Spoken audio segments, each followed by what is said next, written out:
nous les Togolais, nous devons nous réveiller. Nous devons reprendre le contrôle de notre pays. Merci beaucoup, Yabi. Nous devons reprendre le contrôle de notre pays, quel que soit ce qui se passe. Parce qu'il est inadmissible que notre pays soit livré à des gens qui viennent chez nous, mais qui refusent là et qui refusent véritablement d'employer les Togolais, de trouver de l'emploi aux Togolais, mais qui font venir leurs frères de l'extérieur pour venir prendre les emplois et les Togolais sont leurs boys.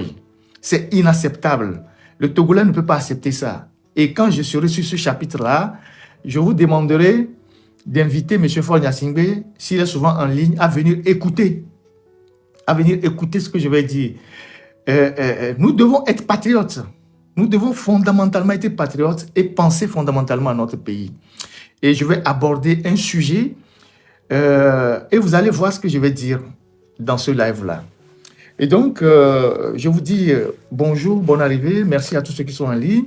Je voudrais, avant le live, dire à plusieurs compatriotes qui me contactent, qui me posent leurs problèmes, je voudrais leur dire que je ne peux pas tout faire seul. Je ne peux pas tout faire. Merci beaucoup pour les étoiles. Je ne peux pas tout faire seul.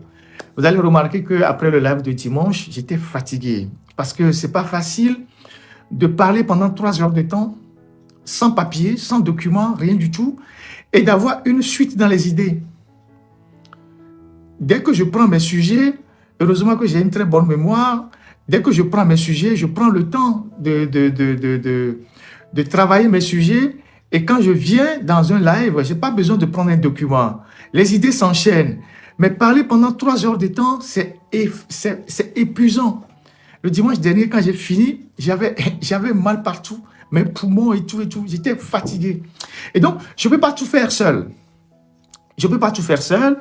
Et donc, c'est pour ça que je dis, les problèmes qui concernent parfois certains Togolais, qui sont dans des syndicats, qui sont dans des associations, il faut que vous ayez le courage de poser ces problèmes sur la place publique. Vous êtes dans une société, vous êtes dans une entreprise. On vous brime, on vous prive de vos droits. On vous empêche d'avoir vos droits. Vous êtes dans une injustice. Mais parlez. Parlez à visage découvert. Essayez de prendre vos responsabilités. Moi, je ne suis pas aujourd'hui dans une société au Togo. Moi, je peux parler de tout. Tout ce qui ne va pas dans la société, quand les gens ont des problèmes, quand les routes sont mal faites, quand il y a la corruption, quand les hôpitaux ne fonctionnent pas bien. Moi, je peux parler de tout ça. Mais à partir du moment où vous êtes dans des entreprises, vous êtes dans des sociétés et vous avez des syndicats, mais il faut parler dans le cadre de votre syndicat. Il faut parler dans le cadre de vos associations. Il faut parler dans le cadre de je ne sais quoi. Mais moi, je veux pas. Mais si vous faites un pas, nous, on va vous aider. S'il y a un syndicat demain qui réagit par rapport à un fait, nous, on va récupérer le fait. Les professeurs d'université, du moins, le personnel de l'université a fait des sittings. Nous en avons parlé longuement. Les gens de Sunu Bank, je vais revenir là-dessus tout à l'heure, ils ont fait des mouvements, on en a parlé longuement. Donc, vous ne pouvez pas rester les bras croisés. Et puis quand il y a un petit problème, vous cherchez le contact de Ferdinand, on dit, ah Ferdinand, il faut parler de ça, il faut parler de ça. Mais non, nous devons tous mettre la main à la pâte pour faire en sorte que l'injustice recule dans notre pays, pour dénoncer les dérives, pour dénoncer les travers qui sont dans notre pays. C'est un travail collectif. Moi, j'ai beau être, c'est pas la voix des sans-voix comme vous le dites, mais je ne peux pas tout dire. Je ne peux pas tout faire. On n'est pas déjà nombreux à le faire, mais je ne peux pas tout faire. Donc, à un moment donné, que vous soyez dans un syndicat, que vous soyez dans un service, quand les gens posent les problèmes, je leur dis, mais vous-même, vous faites quoi? Ils disent, on a peur. Mais vous avez peur de quoi? Vous avez peur de revendiquer vos droits? Alors, si vous avez peur de revendiquer vos droits, mais restez dedans. Restez dedans. Si vous avez peur de revendiquer vos droits, je vous ai dit, si les premiers responsables de vos syndicats sont corrompus, mais il faut faire des assemblées générales et les démettre. C'est comme ça qu'on commence la révolution dans les petites structures. Si vous avez des gens qui sont à la tête de vos syndicats et qui sont corrompus, organisez des assemblées générales, destituez-les. Si vous avez des gens qui sont à la tête des associations, qui sont corrompus, destituez-les. Destituez-les. Et prenez le contrôle des syndicats. C'est comme ça qu'on fait la révolution. On commence par les petites structures. On prend le contrôle des petites structures. Donc, moi, je ne peux pas tout faire. Je ne peux pas tout faire. Je ne peux pas tout faire. Je peux faire ce que je peux, mais je ne peux pas tout faire. Parfois, même les dimanches, bon, je me dis, est-ce que je ne vais même pas séquencer un peu les vidéos 2 fois dans le mois pour que moi aussi, je puisse avoir au moins un petit week-end. Vous voyez? Et donc, voilà ce que j'ai voulu partager avec vous comme une observation d'entrée avant de commencer le direct de ce dimanche. J'espère que chacun d'entre nous doit faire sa part. Chacun doit comprendre qu'il faut que nous fassions notre part. Voilà. Moi, je ne suis pas au Togo. Je suis maintenant très loin du Togo. J'essaie de faire de mon mieux, mais je ne peux pas faire tout. Mais si vous posez un pas, vous posez 2 pas, on va vous relayer, on va vous aider. On va venir à votre secours. C'est ça. Donc, ne restez pas là les bras croisés en disant on a peur, les syndicats sont corrompus, nos patrons dans les syndicats ne font rien. Non. Si vous avez des patrons qui sont dans les syndicats et vous constatez qu'ils sont corrompus, destituez-les. Prenez le contrôle des syndicats. Prenez le contrôle des syndicats. Faites quelque chose et nous, on va vous accompagner. Donc, ne restez pas là à dire qu'on a peur. Les gens ont des activités à Lomé qui sont menacées. C'est-à-dire qu'on a pris des décisions. Si ces décisions sont appliquées, leurs activités ne vont pas prospérer. On leur dit, faites quelque chose. Ils disent qu'on a peur. Mais c'est vous qui menez les activités à Lomé. C'est vous qui gagnez de l'argent. Si dans vos activités sont menacées, ce n'est pas à moi de prendre le devant. Donc, vous voulez rester tranquillement dans vos maisons, de façon confortable, et vous voulez sous-traiter vos problèmes à quelqu'un d'autre. Ça n'a pas de sens. Faites quelque chose si vos activités sont menacées. Faites quelque chose si vos emplois sont menacés. Faites quelque chose si vos intérêts sont menacés. Et puis après, les journalistes comme nous sommes, les leaders d'opinion, les activistes, ils vont vous accompagner. Ils viendront à votre secours. Donc ne restez pas là les bras croisés en disant, voilà ce qui va se passer. Dès qu'on voit Ferdinand, il va faire ci, il va faire ça. Non, ça ne fonctionne pas comme ça. Donc voilà ce que j'ai voulu partager avec vous au début de ce live-là. Je vais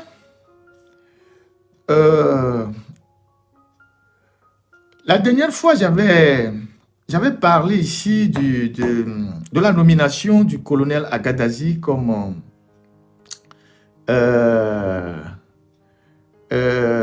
ambassadeur plénipotentiaire de la République togolaise près de la France, de la République française. Et une semaine après, il y a une organisation de la société civile togolaise, beaucoup plus basée dans la diaspora, appelée Kodi Togo, qui a fait une déclaration, qui a sorti une lettre ouverte qu'elle a transmise au Quai d'Orsay, avec la décharge du Quai d'Orsay. La lettre est arrivée au Quai d'Orsay le 21 février 2025, donc il y a 2 ou 3 jours. Le Quai d'Orsay, c'est le ministère des Affaires étrangères en France.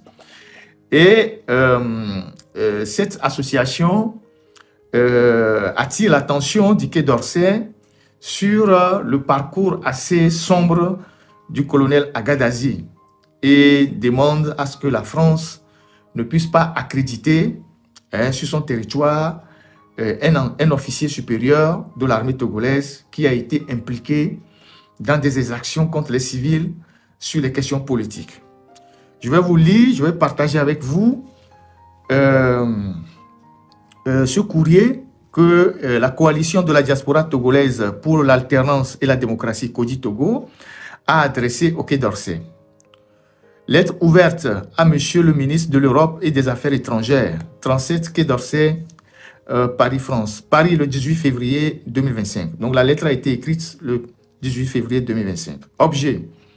La France ne saurait accréditer sur son territoire une personne impliquée dans de nombreux cas d'atteinte grave aux droits de l'homme et nommée ambassadeur par le régime de Lomé. Je partage ce courrier avec vous. Monsieur le ministre, donc Kodi Togo s'adresse au ministre des Affaires étrangères français. Kodi Togo a appris le 13 février 2025 par voie de presse que le colonel Urukura Tchagara Agadazi a été nommé ambassadeur extraordinaire et plénipotentiaire de la République togolaise près la République française. Cette nomination constitue d'une part pour l'ensemble du peuple togolais en quête de liberté et de démocratie, une provocation et d'une autre part une insulte pour la République française. Monsieur le ministre, Kodi Togo tient à porter à votre connaissance des informations liées à l'implication du colonel Ourokoura à Gadazi dans les violences politiques et les graves violations des droits de l'homme au Togo de 1990 en 2017. En effet, alors qu'il était en poste à la marine togolaise, Agadazi c'est un marin, pour ceux qui ne le savent pas, c'est un marin. Alors qu'il était en poste à la marine togolaise, l'enseigne de vaisseau première classe, donc correspondant au lieutenant, Ourokoura Agadazi, se serait personnellement impliqué dans la répression sanglante et l'assassinat des militants de l'opposition au rond-point du port autonome de Lomé dans les années 1991, 1992, 1993, sous les ordres du commandant Narcisse Yoma Djoua, un autre tristement célèbre criminel de l'armée togolaise. En clair, Kodi Togo informe le ministre des Affaires étrangères que dans les années 91, 92, 93, alors que le colonel Agadazi, aujourd'hui colonel, était en poste à la marine, donc au port autonome de Lomé, il a participé à réprimer des manifestants. Donc les années 91, 92, 93, c'était des années très chaudes. Au rond-point du port, donc il y avait des violences au rond-point du port, on a tiré sur les gens, assassiné les gens là-bas. Donc il était impliqué dedans. Ça c'est le premier paragraphe. En 2005, lors de la répression meurtrière et sanglante ayant balisé la voie à la prise du pouvoir de Fort Gnassingbé, succédant à son père, le lieutenant-colonel Ourokoura Agadazi était le principal coordonnateur des milices appuyées par certains enfants de Feu Gnassingbé et Adema qui ont massacré avec des armes de guerre les militants de l'opposition. Le rapport, et ça a été dit dans un rapport, le rapport de la Ligue togolaise des droits de l'homme, LTDH, avec la FDIH, rendu public en décembre 2005, cite nommément M. Agadazi avec une équipe de milices et 7 bérets rouges qui s'étaient chargés de la répression à Koma, ça c'est à Soukodé, à Dadambara, je pense qu'ils veulent dire Kadambara, Dadambara, à Paratao et à Tchalo, ça c'est dans la région centrale. C'est le deuxième paragraphe. Monsieur le ministre, Kodi Togo tient à vous rappeler que les tueries de 2005 ayant précédé la cession de Fort Gnassingbé au pouvoir ont fait l'objet de 2 enquêtes internationales. Celle de l'ONU à travers la mission d'établissement des faits chargés de faire la lumière sur les violences et les allégations de violation des droits de l'homme survenues au Togo avant, pendant et après l'élection présidentielle du 24 avril 2005 qui ont conclu à plus de 500 morts, et celle de la Fédération internationale des ligues des droits de l'homme, FDIH, et son association membre, la LTDH, à travers une mission d'enquête internationale qui a conclu à 1 millier de morts. À ce jour, les présumés auteurs et commanditaires de ces tueries massives impliquant l'armée togolaise et les milices à la solde du régime n'ont fait l'objet d'aucune poursuite devant les juridictions compétentes.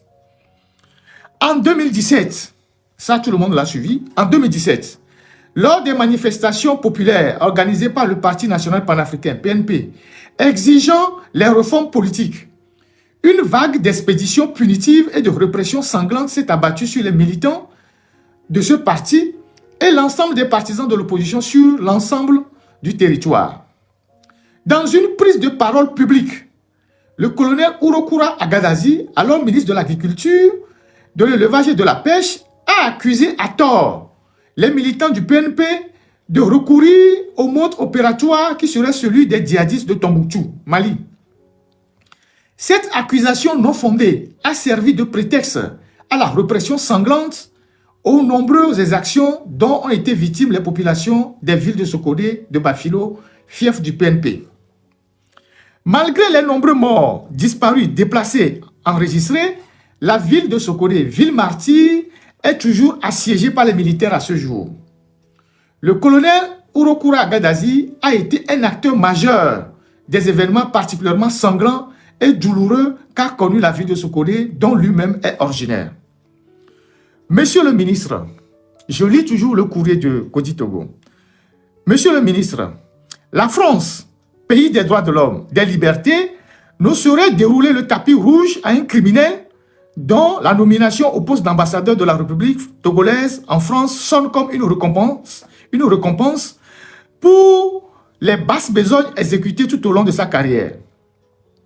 Ceci ne fait l'ombre d'aucun doute lorsqu'on se rappelle tous les honneurs que le régime de Faure Gnassingbé a rendus au major Kouloum, plusieurs fois cité dans le rapport onusien comme auteur et meneur des tueries à grande échelle commises dans la préfecture de Logou et particulièrement à Takpamé.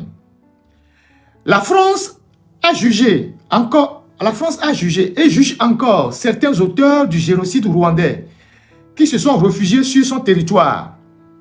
Accepterait-elle d'accueillir sur le même territoire au titre d'ambassadeur un officier supérieur togolais formellement impliqué dans les violences politiques, les exactions et les tueries dans son pays?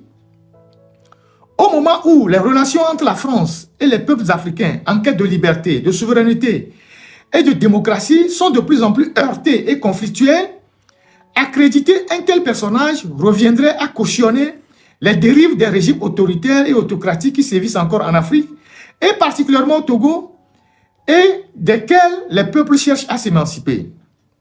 De plus, une telle accréditation est de nature à renforcer l'idée répandue dans l'opinion que pour ses intérêts, la France prend toujours le parti des dictateurs que des peuples. Au regard de ce qui précède, et surtout vu la gravité des faits ci-dessus relevés, Kodi Togo invite formellement le gouvernement français à récuser la nomination du colonel Ourokoura Gadazi comme ambassadeur extraordinaire de la République togolaise près de la République française. Dans l'espoir que notre lettre retiendra votre attention, nous vous prions d'agréer, monsieur le ministre, l'expression de notre considération distinguée pour Kodi Togo, le coordonnateur, monsieur Raphaël Badoy, lettre déposée au Quai d'Orsay le 21 février avec ampliation au Palais de l'Élysée, à tous les groupes parlementaires de l'Assemblée nationale française et au Sénat, les médias. Voilà le courrier que Kodi Togo a envoyé au ministère des Affaires étrangères en France pour attirer leur attention sur le profil de celui qui vient d'être nommé ambassadeur. Et on comprend bien que le prochain séjour de M. Agadazi en France ne serait pas un long fleuve tranquille, surtout que son nom a été nommément cité dans un rapport. Je pense que son arrivée sur le territoire français permettra à la diaspora de tester quelque chose devant les tribunaux.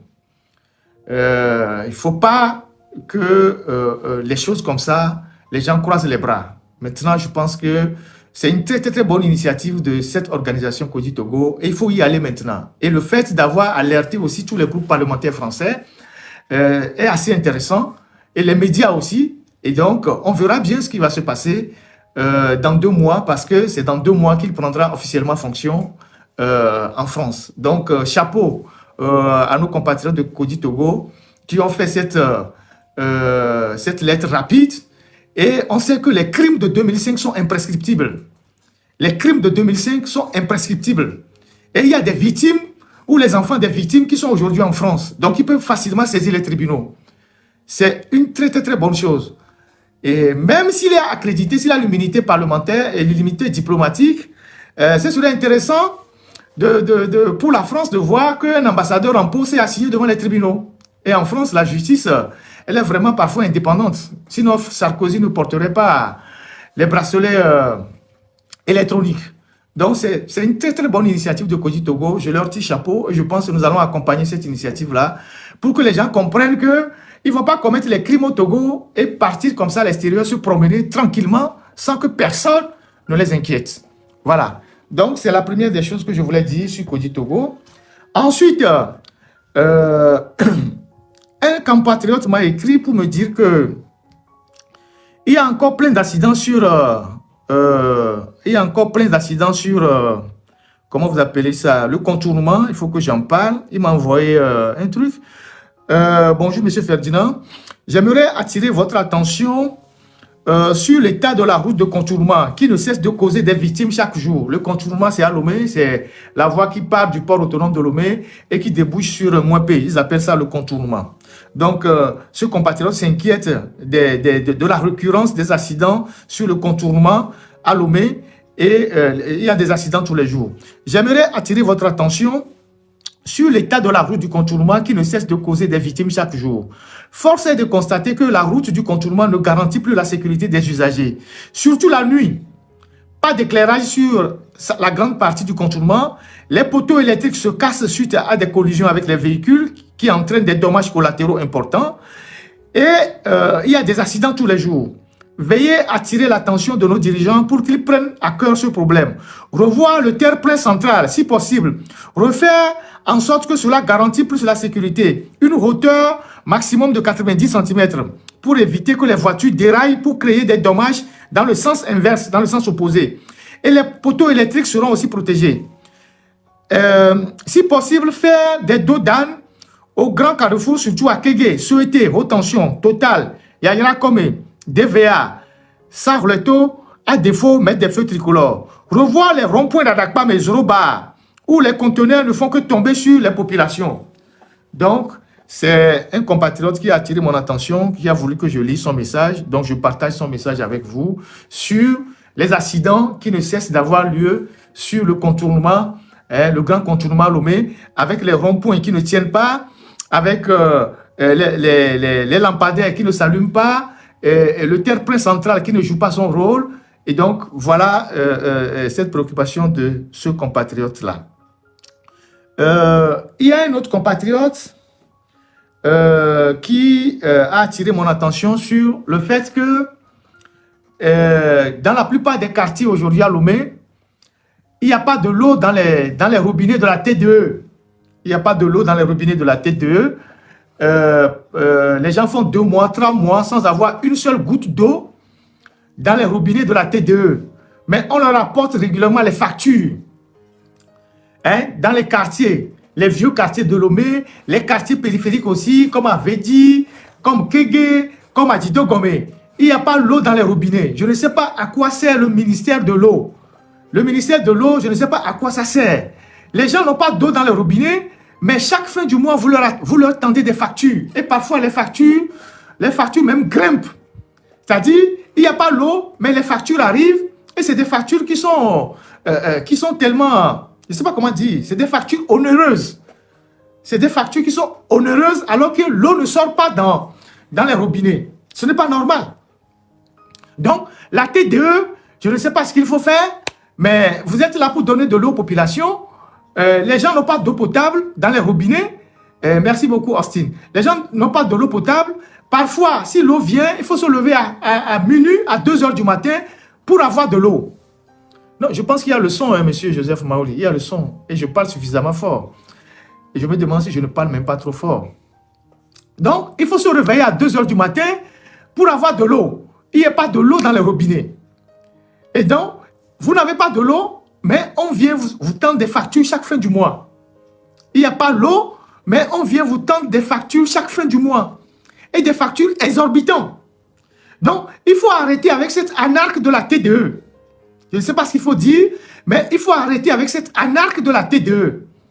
La TDE qui n'est pas capable d'assumer ses objectifs. C'est sa mission première, à savoir donner de l'eau aux Togolais, mais elle livre des factures à des gens qui n'ont pas l'eau. Donc, les gens sont obligés aujourd'hui d'aller dans les forages, de recourir au forage. Les gens sont obligés de recourir au forage. Il n'y a pas de l'eau. Ce n'est pas normal. Donc, la TDE doit revoir son dispositif. Et on me dit aussi que dans les préfectures, dans les autres préfectures, il n'y a pas de l'eau. Dans les autres préfectures, dans la V, dans les lacs, à Takpamé, Kara, partout, Notien, tout ça, il n'y a pas de l'eau. Dapaon, il n'y a pas l'eau. La TDE, il n'y a pas l'eau. Donc, vous servez à quoi? Maintenant, vous prenez les factures sur la base de quoi? Il m'a été dit il m'a été rapporté que dans un quartier de Lomé vers Toti, quand les habitants de la maison qui reçoivent la facture alors qu'il n'y a pas de l'eau ont protesté, les agents de la TDE leur ont répondu que mais quand vous louez une maison, même si vous n'habitez pas dedans, vous payez au moins le loyer, non? Ça veut dire que s'il y a eu un branchement à votre domicile et que l'eau ne vient pas, donc il faut forcément payer une facture. Il faut forcément payer une facture. C'est de l'arnaque, c'est du vol. Donc, le ministère de l'eau, je pense que c'est la Benjamin du gouvernement qui est maintenant là-bas, madame, ou bien mademoiselle, on ne sait plus si ce sont des madames ou des mademoiselles, Myriam Aziablé, il faut se mettre au boulot. Hein. Ce n'est pas seulement les chaussures, le boutin, tout ça, il faut se mettre au boulot. Hein. Il faut réhabiliter comment vous appelez ça, les châteaux d'eau qui sont à Lomé. Hein, il faut réhabiliter les châteaux d'eau qui sont à Lomé. Et on sait que la question de l'eau, la TDE, c'est une mafia depuis des années. C'est une mafia qui est aussi là-bas. Je vais revenir là-bas, je vais mettre des projecteurs sur la TDE. C'est une mafia autour d'une communauté qui est là-bas depuis des années. On va mettre un coup de pied dans la fourmilière. Mais il faut remplir les châteaux d'eau pour envoyer l'eau dans les ménages, dans les maisons. Parce qu'on dit l'eau, c'est la vie. Les gens ne peuvent pas être à Lomé sans avoir de l'eau dans leur maison. Alors que vous leur envoyez des factures. C'est du vol. Ce n'est pas sérieux. C'est pas sérieux. Donc, vous n'êtes pas seulement dans les ministères pour vous promener, porter de beaux habits, les chaussures, le boutin, tout ça, dans des... Non, il faut travailler. Il faut retrousser les manches et travailler. Voilà. Donc, voilà. Alors, je continue. Ça, c'est les sujets légers. Et PAM, voilà. Il semble qu'il y a encore du bang-bang, les PAM. Bon, eux, quand je ne parle pas d'eux, ils sont contents. Mais bon, il y a encore un peu de bang-bang à l'EPAM. Maintenant, le bang-bang, c'est entre la directrice et ses propres collecteurs. Avant ça, on a encore nos mamans qui sont au grand marché, qui n'ont pas de place. Les gens qu'on a déplacés un peu partout après qu'on ait dégagé les commerçants de l'immeuble EDEM. Les gens qui s'asseyent souvent en bas de l'immeuble aujourd'hui. Nos mamans, nos sœurs, elles n'ont pas de place dans le marché. On les bouscule à tout moment. Elles ont leurs marchandises qu'elles transportent sur la tête et elles font des vidéos qu'elles partagent sur TikTok. Elles viennent au marché, elles n'ont pas de place dans les marchés. Elles n'ont pas de place dans les marchés. Et donc, il faut régler ce problème de place dans les marchés, au grand marché de Lomé. Il faut régler ce problème de place. Donc, ça, c'est la première chose. La deuxième chose, entre la directrice et ses amis collecteurs, il y a de l'eau dans le gaz. Maintenant, c'est entre eux. Les collecteurs qui sont au grand marché ont créé un réseau pour aller collecter de l'argent chez les femmes parallèlement aux tickets qui sont vendus. Et la directrice les a pistés pour les faire arrêter par la police. Et les collecteurs disent, bon, comme l'autre, elle vole les millions en haut, eux aussi, ils essayent de voler un peu en bas. Et voilà, elle n'est pas du tout d'accord. Elle leur inflige des mises à pied, notamment le fameux chef vigile Massaoudou qui a eu 15 mois de mise à pied sans salaire, plus les autres vigiles, les collecteurs qui sont dans le grand marché. Actuellement, c'est une tension entre la directrice et ses administrés. Parce que les administrés disent que mais vous voulez les millions en haut. Nous, on se sert avec les miettes et vous venez nous arrêter, vous nous menotez. Ce n'est pas normal. Donc ça, c'est aussi l'ambiance actuellement à l'EPAM. J'espère que, bon, voilà, ça c'est le Togo, c'est un gâteau. Les gens se partagent. Ceux qui sont en haut volent les millions. Ceux qui sont en bas volent les 100 francs, les 200 francs, les 300 francs. L'essentiel, c'est que chacun rentre le soir à la maison avec quelque chose. Et ce sont les femmes du grand marché qui payent le plus grand prix. Voilà. Alors, j'ai une pensée pendant ce live, j'ai une pensée pour, nous devons avoir une pensée pour nos frères qui sont en prison, nous ne les oublions pas. Jean-Paul Omolou, on ne l'oublie pas, on pense fortement à lui, à sa femme, ses enfants, aux conditions dans lesquelles il est toujours détenu. On pense vraiment à lui, on prie pour lui. Il y a la famille Agba qui est toujours gardée à la gendarmerie, toute la famille, en tout cas ceux qui sont toujours en détention. Le problème n'est pas toujours décanté, ils sont toujours là-bas, dans les mains de leur geôlier. Fort n'a pas encore décidé de les libérer, on ne sait pas ce qu'il attend. On a nos frères, nos compatriotes de Tigre Révolution, on a jugé une quinzaine la dernière fois lors des assises. Il y a Affectio aussi, voilà, il y a Affectio qui est aussi en prison, une pensée à lui, avec tout ce qui arrive là-bas, on a une pensée pour lui, on espère qu'il va s'en sortir. On a nos frères de Tigre Révolution, on a jugé une quinzaine la dernière fois lors des assises, les assises sont maintenant terminées, Et les assises, c'est parfois 1 an ou 2 ans, je ne sais même plus le rythme. Et on a encore 80 personnes qui ne sont pas encore jugées, qui sont en prison dans cette affaire de Tigre Révolution, dont certains ont déjà fait 6 ans de détention préventive. Le dossier n'est pas encore clos pour certains, ils sont encore en prison. Travaillons à porter leur cause pour que vraiment ils soient libérés. Donc voilà ce que je voulais dire sur les petits sujets pour commencer le live de ce dimanche. Je pense qu'on a pris déjà plus de 30 minutes pour les petits sujets depuis la lettre de Cody Togo, en passant par les PAM, les gens qui sont en détention, les accidents sur le contournement, la TDE. Bref, je pense que j'ai ramassé tous ces sujets-là. Maintenant, on va attaquer les vrais sujets. On va attaquer les vrais sujets. On va rentrer dans les sujets lourds.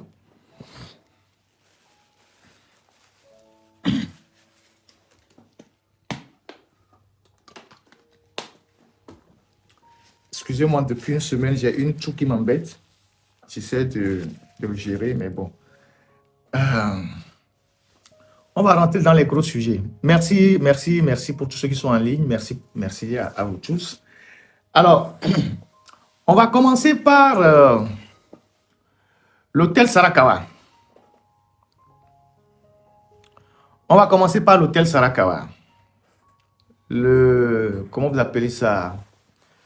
Le limogeage brutal. Ouais, on va commencer par Sounou, excuse-moi. On va commencer par Sounou, merci. J'avais programmé, mais bon, vous savez, j'ai tellement de sujets dans la tête. On va commencer par Sounou Bank. Alors, il m'est revenu que la commission bancaire, par rapport à la situation désastreuse à Sounou Bank, arrive à Lomé la semaine prochaine. La commission bancaire, je pense que c'est cette institution de l'UEMOA, ou c'est pas de la BCAO, qui est le gendarme des banques. Si je me trompe, corrigez-moi, je n'ai pas la science infuse. Je pense que c'est quelque chose comme ça, qui est le gendarme des banques, qui évalue les banques, qui essaie de voir si les banques respectent les normes. C'est la commission bancaire. Elle arrive la semaine prochaine au chevet de Sounou Bank pour voir ce qui se passe réellement et voir l'ampleur des dégâts et les décisions à prendre à Sounou Bank. Et pour le moment, le ministre de l'économie et des finances essaie de s'impliquer dans cette crise-là pour essayer d'éviter qu'on aille au pire.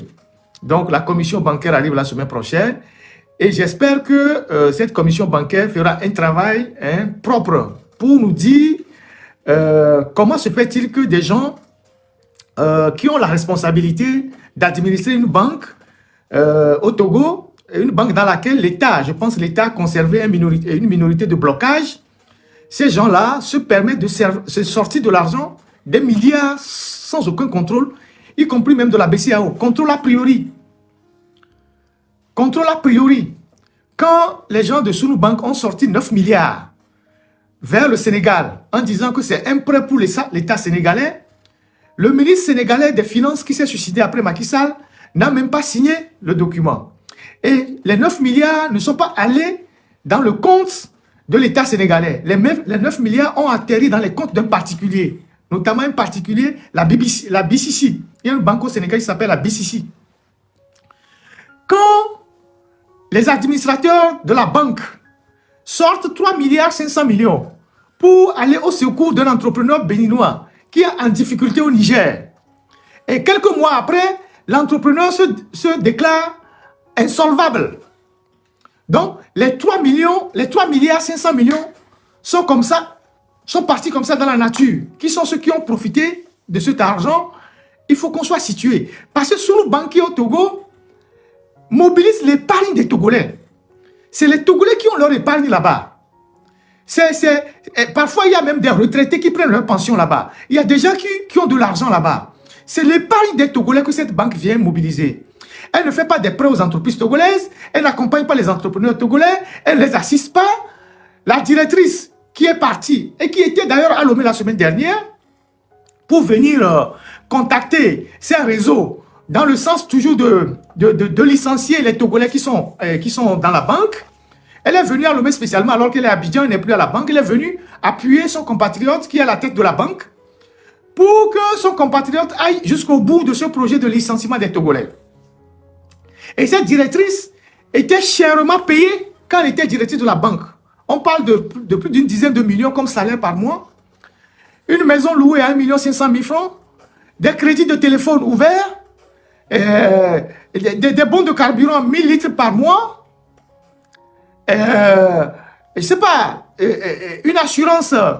Elle se soigne à l'hôpital américain en France. Tout comme son prédécesseur, quand elle veut faire son bilan de santé. Ses enfants sont pris en charge à l'extérieur. Je me pose la question s'il n'y a pas dans le code du travail au Togo une loi qui encadre le salaire des gens qui viennent comme expatriés. Et surtout dans des banques où le Togo a encore au moins un minimum d'action. C'est un pillage organisé de nos banques. Et ça, c'est ce qui arrive quand on a des irresponsables à la tête de nos pays qui vendent des banques aux étrangers. Et les étrangers font n'importe quoi avec nos banques. La directrice qui est partie à Sunu Bank, elle ne donnait que des marchés à ses frères de son pays. C'est-à-dire, une fois qu'elle est à la tête de la banque, elle a fait venir ses frères de son pays. Ils ont créé des sociétés au Togo. Donc, pour les petites prestations, le matériel bureautique, l'informatique, l'entretien, les BTP, l'entretien, il n'y a que les gens de son pays qui avaient ces marchés-là. Les Togolais n'ont rien. Et c'est de ça que je vais parler tout à l'heure avec Simco. Les Togolais n'ont rien. Donc, quand on lance un appel d'offres, du fait qu'elle a fait venir ses frères, ils ont fait venir leurs compatriotes qui se sont installés au Togo, qui ont créé des sociétés au Togo, ils sont entre les deux pays, c'est eux qui prennent prioritairement les marchés. Les entreprises togolaises n'ont rien. Si tu es à la tête d'une entreprise togolaise qui veut livrer les papiers RAM à Sunu Bank, on va privilégier un voisin de l'Est, l'entreprise d'un voisin de l'Est. Si tu veux livrer du matériel informatique, un voisin de l'Est est prioritaire parce que la directrice vient de l'Est. Ce n'est pas normal. Où est notre patriotisme? Quand est-ce que nous, nos entrepreneurs, vont travailler? Quand est-ce que nos petits entrepreneurs auront des marchés? Et c'est ce qui se passe aussi à Simco et dans d'autres entreprises. Je vais en parler tout à l'heure avec des points saillants. Et c'est sur ça que je vais interpeller Fort Gnassingbé. Ce n'est pas normal. On ne peut pas avoir des gens dans notre pays qui viennent administrer des sociétés dans notre pays, qui font venir des colonies de leurs frères dans notre pays, qui créent des sociétés et qui prennent des marchés au détriment des entreprises togolaises. Et tous les jours, on voit dans les rapports, on dit que les étrangers créent plus d'entreprises au Togo, les Nigériens, les Béninois, les Burkinabés. Et vous ne savez pas tout ce qui est derrière ces entreprises que les gens créent. C'est une part du marché qu'on arrache aux entreprises togolaises parce que les gens ont des relations dans ces sociétés qui sont administrées par leurs frères. Ça ne peut jamais se passer dans aucun autre pays dans la sous-région. Ce n'est pas normal. Donc, on doit se réveiller. On doit se réveiller et arrêter ça. Donc, Sunu Bank, voilà la situation. Il y a la commission bancaire qui arrive. J'espère que un nettoyage sera fait. Et puis, on va situer les responsabilités. Qui a fait quoi et qui est derrière quoi et puis qui a fait je ne sais pas quoi. Donc, Sunu Bank, c'est ça. Maintenant, je vais prendre le dossier de Sarakawa. Sur le dossier de Sarakawa, on a lu beaucoup de choses. On a lu beaucoup de choses. On a lu plein de choses. Parfois des choses qui sortent de l'entendement. Merci beaucoup Yves. Mais c'est une question que je vais aborder avec beaucoup de calme et de maîtrise. Avec beaucoup de calme et de maîtrise. Et je vais aborder cette question à charge et à décharge. Je vais l'aborder à charge et à décharge. J'arrive, un instant. Je vais aborder cette question à charge et à décharge.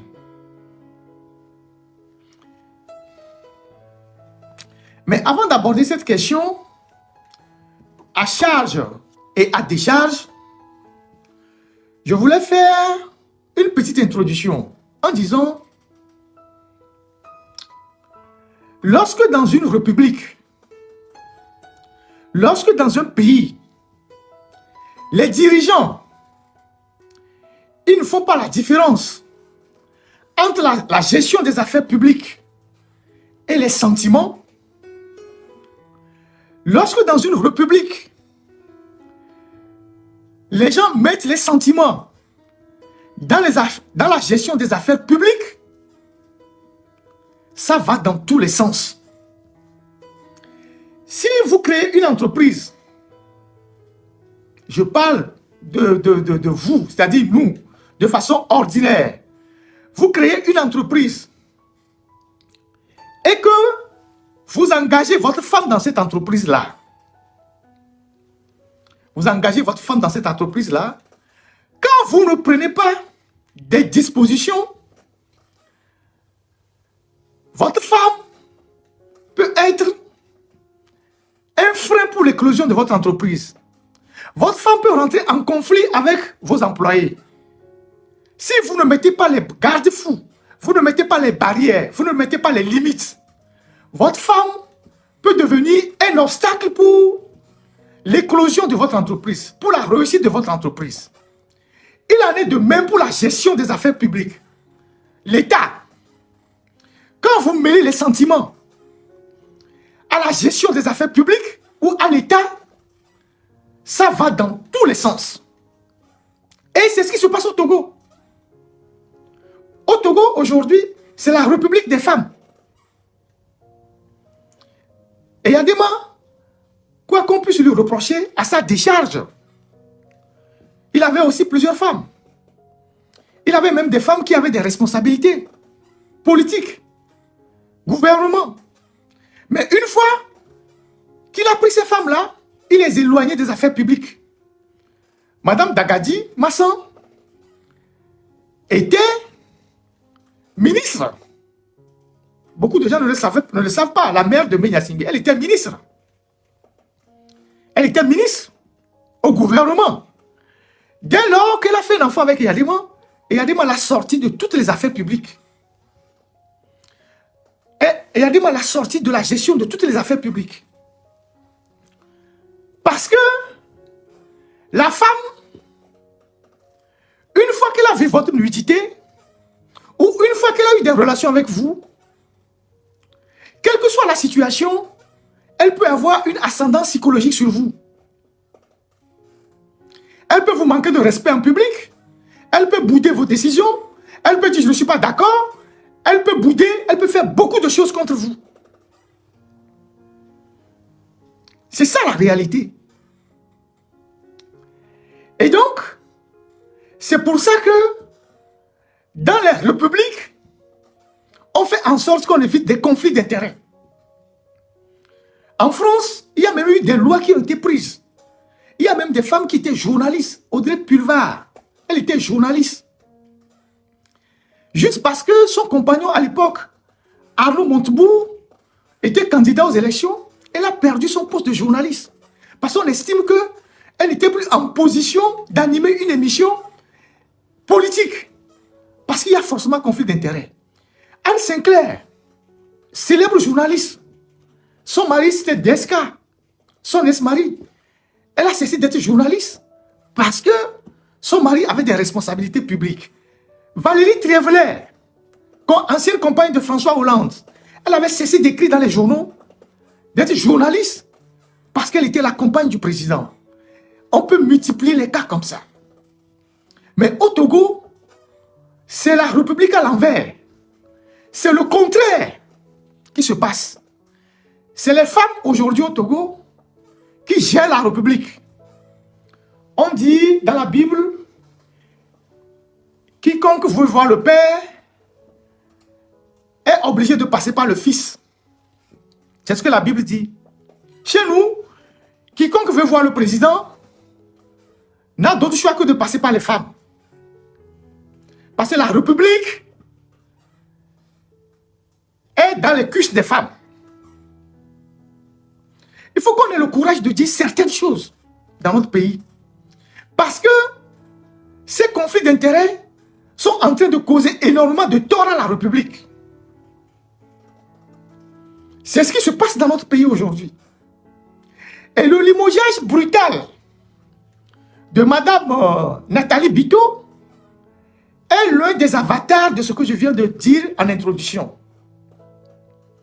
Voilà une dame. Voilà une dame qui, on ne sait pas par quelle compétence, parce que ses partisans disent qu'elle est super compétente. Je ne veux pas rentrer dans ces détails-là. Elle était auditrice à la SNPT. Commissariat aux comptes, elle était à la SNPT. Son mandat est fini à la SNPT il y a 2 ans, bien 1 an. Elle est à Sarakawa. Elle était à la Chambre du commerce. Elle est à Ibis. Elle était dans d'autres choses aussi. Et en 2005, cette dame était au gouvernement. Et quand elle était au gouvernement, en 2005, ministre, je ne sais pas, elle avait un poste comme ça, beaucoup d'informations ont circulé. Vous connaissez bien le Togo, beaucoup d'informations ont circulé. Après, elle a quitté le gouvernement et elle a son cabinet d'experts comptables et elle fait ses trucs. Mais comme j'ai dit, je l'ai dit tantôt, la dette du sexe ne finit jamais. On peut le traduire en vernaculaire. Quelqu'un s'amusait un jour et il disait, une prostituée a attrapé un gars au marché. Le gars devait de l'argent à la prostituée. Et comme c'est une prostituée, comme on le dit, une prostituée, c'est quelqu'un qui est déjà tombé au grand marché, il a la cigare. Elle a attrapé la braguette du gars et elle criait Nyedoga. Le gars doit lui payer son argent. Nyedoga. Donc, la dette du sexe ne finit jamais. La femme, une fois que tu as eu une aventure avec elle, elle est dans un trou. Bonjour Christelle. Si vous avez encore quelques contacts, elle va jouer sur ta psychologie. Elle a doué de ce soudino. Donc, le Togo est devenu cette république-là où les femmes balancent le champion qui est à la tête de la république parce que lui-même, il s'est mis, voilà, dans les bras des femmes. Les femmes qui n'arrivent pas à éloigner de la gestion des affaires publiques, entraînant des conflits d'intérêts énormes. Donc, Madame Nathalie Bito, elle est comment je peux dire ça, le mot? Elle est l'administratrice, ou bien là, bon, je dis gestionnaire. Je n'arrive pas à prononcer le mot, excusez-moi. Elle a la gestion de l'hôtel Sarakawa et l'hôtel Ibis. Depuis que le groupe Accor est parti. Donc, elle n'est qu'une gérante. Je parle à sa charge. Je parlerai à sa décharge. Non, Sonacia à Sonafin. Moi, je veux être juste. Je ne veux pas faire... je ne veux pas charger les gens pour charger les gens. Elle est une gestionnaire de l'hôtel Sarakawa. L'hôtel Sarakawa est une propriété de l'État togolais. Elle n'a que la gestion de l'hôtel. C'est une gestionnaire. L'hôtel n'est pas sa propriété. Et elle a la gestion depuis 2016. Et Dieu seul sait qu'il y a eu pas mal d'anomalies là-bas. Je ne veux pas revenir là-dessus. Un ministre de la République. Un ministre de la République. Avec des partenaires. Je ne sais pas qui ils sont. Des blancs. C'est des blancs. Des blancs. On ne sait pas si c'est des investisseurs. Un ministre de la République vient dans l'hôtel. Avec des blancs. Pour une visite des lieux. Et on dit que c'est la présidence qui a envoyé la délégation. Celle qui est la gérante de l'hôtel, tu n'es qu'une gérante, ce n'est pas ta propriété. Non seulement tu refuses de les recevoir, tu étais là, tu as fait semblant de ne pas être là, tu refuses de les recevoir, on t'appelle au téléphone, tu passes le téléphone à ton garde-corps pour leur dire que tu n'es pas libre, mais en plus, tu demandes au personnel de ne pas bien les recevoir. C'est un ministre de la République, c'est-à-dire une autorité investi d'un pouvoir du président de la République. On dit c'est le président, on dit c'est la présidence qui a envoyé les gens. Tu refuses de les recevoir. Et tu demandes au personnel de ne pas bien les accueillir. Et plus grave, tu dis, si c'est vraiment la présidence qui les envoie, qui retourne te ramener la lettre de la présidence qui les envoie. Toi, tu n'es que une gérante d'un hôtel qui appartient à l'État. Tu es gestionnaire d'un hôtel qui appartient à l'État. Un ministre de la République vient avec des investisseurs. Tu dis tu ne veux pas les recevoir sous prétexte qu'il y a des gens qui viennent à l'hôtel dormir parfois avec le nom de la présidence et ils partent sans payer. Mais un ministre de la République n'est pas n'importe qui. Le ministre de la République n'est pas un homme lambda. Ce n'est pas un individu lambda qui vient à l'hôtel dormir au nom de la présidence. Un ministre de la République, c'est quelqu'un qui tire son autorité du président de la République. Donc, il vient dans l'hôtel et tu refuses de les recevoir. Donc, il y a eu un comportement irrévérencieux envers une autorité dépositaire de la force publique. Ça veut dire que c'est au président de la République que tu manques du respect. C'est bien fait pour Faure Gnassingbé lui-même. En parenthèse. Mais si elle a eu le culot, de traiter un ministre qui est venu avec une délégation comme ça, c'est parce qu'elle est sûre qu'elle parle directement avec le président et que rien ne va arriver. Si elle a eu le culot, la témérité, le toupet de traiter un ministre comme ça, c'est parce qu'elle a une relation qui est supérieure au ministre. C'est pour ça qu'elle a agi comme ça. Après, on envoie des gens pour venir prendre des relevés topographiques, vous les renvoyez. Mais l'hôtel n'est pas à vous, madame. C'est un hôtel de la République.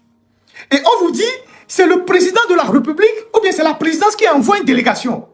Vous recevez d'abord la délégation et s'il y a d'autres choses à faire après, vous pouvez contacter la présidence pour dire, bon, on a reçu le ministre, on a fait ci, on a fait ça, je n'ai pas compris, mais bon, je les ai reçus quand même. Vous dites non, qu'ils ne doivent pas visiter l'hôtel et qu'ils n'ont qu'à retourner à la présidence, vous ramener un document qui prouve que c'est la présidence qui les a envoyés. Et pourtant, c'est un ministre qui accompagne une délégation. Vous ne savez pas qui est la délégation. Vous ne savez pas si c'est des investisseurs, c'est des gens importants, c'est des gens qui sont venus. Et donc, devant la délégation, vous versez le Togo comme ça par terre.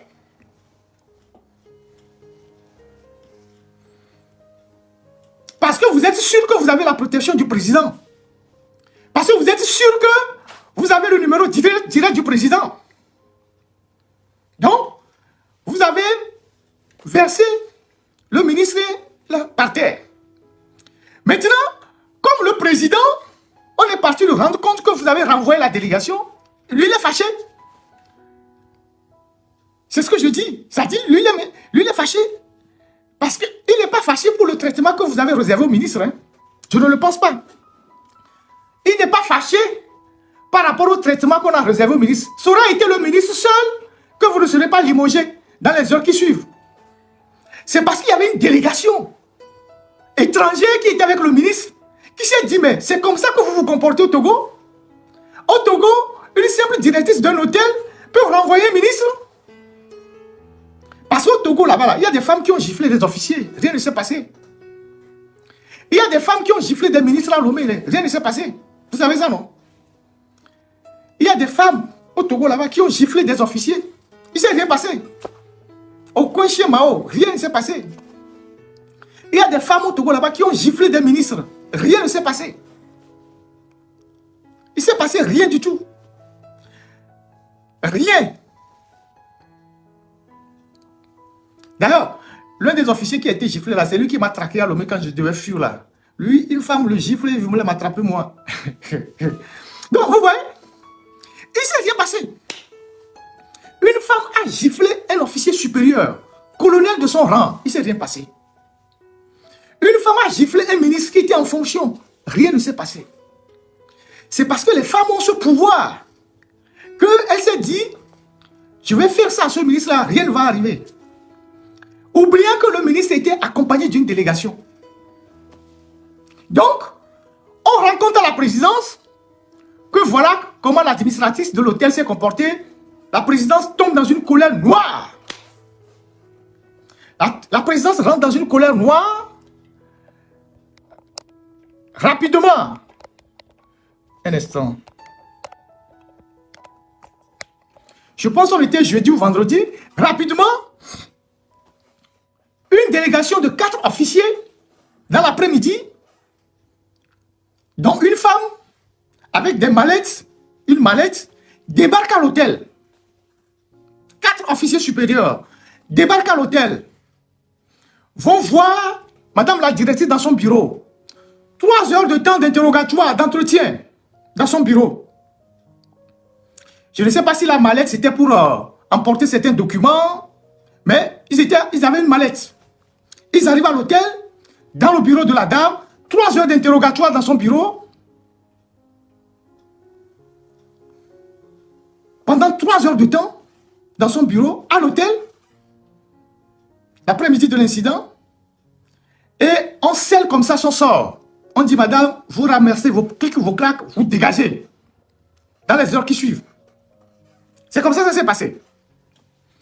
Et donc, les 4 officiers sont arrivés. Ils ont écouté madame à l'hôtel, dans son bureau, pendant 3 heures de temps. Ils sont repartis certainement avec des documents dans la mallette et tout ça. Peut-être c'est des documents de comptabilité, je ne sais pas quoi. Ils sont repartis. Et on appelle un autre officier à l'état-major. On dit, monsieur, commandant, on vous a cherché à l'état-major. Lui, il était à la DS. Monsieur Agbeni Gan Goumedjoué. On dit qu'on vous cherche de toute urgence à l'état-major. Lui, il ne savait pas de quoi il s'agit. Pour vous dire comment on nomme les gens au Togo. Lui, il arrive à l'état-major, voit ses supérieurs, il tape le garde à vous, et puis on lui dit, sur l'instruction du patron, vous êtes nommé désormais administrateur de l'hôtel Sarakawa. Vous prenez fonction lundi. Gardez-vous. C'est comme ça qu'il a été nommé. On ne lui a pas demandé si tu as les compétences, si tu peux gérer, si tu peux faire ci, si tu peux faire ça. Non. On l'appelle à l'état-major, il se présente, on lui dit, sur l'instruction du président de la République, tu es nommé directeur et administrateur de l'hôtel Sarakawa. Tu prends fonction lundi. Au repos. Il tape garde à vous et puis il part. C'est comme ça qu'on nomme les gens au Togo. Ça, c'est la République, ça. C'est la République, ça. Et donc, c'est comme ça que lui a été nommé le remplaçant. Autant, je ne suis pas d'accord sur la manière dont la dame a été humiliée. Même si elle a posé un acte irrévérencieux, si elle a manqué de respect au ministre, on aurait pu mettre la forme pour la faire partir sans l'humilier. Autant, son prédécesseur, voilà comment il a été nommé. Mais si tout ça arrive, c'est parce que quelqu'un est quelque part, il a donné tous les pouvoirs à ces femmes-là qui sont en train de monter maintenant sur sa tête. Et il pique une colère et il appelle les gens, renvoyez-la rapidement. C'est lui qui est le responsable de tout ça. C'est lui qui est le responsable de tout ça. S'il n'avait pas réduit la République à ça, les femmes ne lui manqueraient pas de respect, manqueraient de respect à ses ministres. Devant des blancs, devant des délégations. S'il avait fait une distinction entre les affaires publiques et les affaires privées, les femmes ne monteraient pas sur sa tête. Donc, le nouveau directeur a été nommé comme ça, suite à un coup de colère. L'ancien a été renvoyé sur un coup de colère, le nouveau a été nommé sur un coup de colère. Normalement, quand on veut nommer quelqu'un, on l'appelle, on lui fait une proposition, on lui dit, on a pensé à vous pour gérer telle structure, vu votre profil, est-ce que ça vous intéresse? Le gars va dire, bon, donnez-moi 24 heures pour réfléchir, je vais voir si je peux gérer un hôtel. Non, lui, on l'appelle de se présenter à l'état-major, il n'a même pas vu le président, le message est passé par l'état-major, il arrive à l'état-major, on dit, vous êtes nommé, il n'y a même pas de papier, on ne lui a même pas tendu un décret, même pas un papier, on dit, verbalement, vous êtes nommé, lundi, vous prenez fonction à Sarakawa. Il tape, gardez-vous, et puis il sort. C'est ça la République.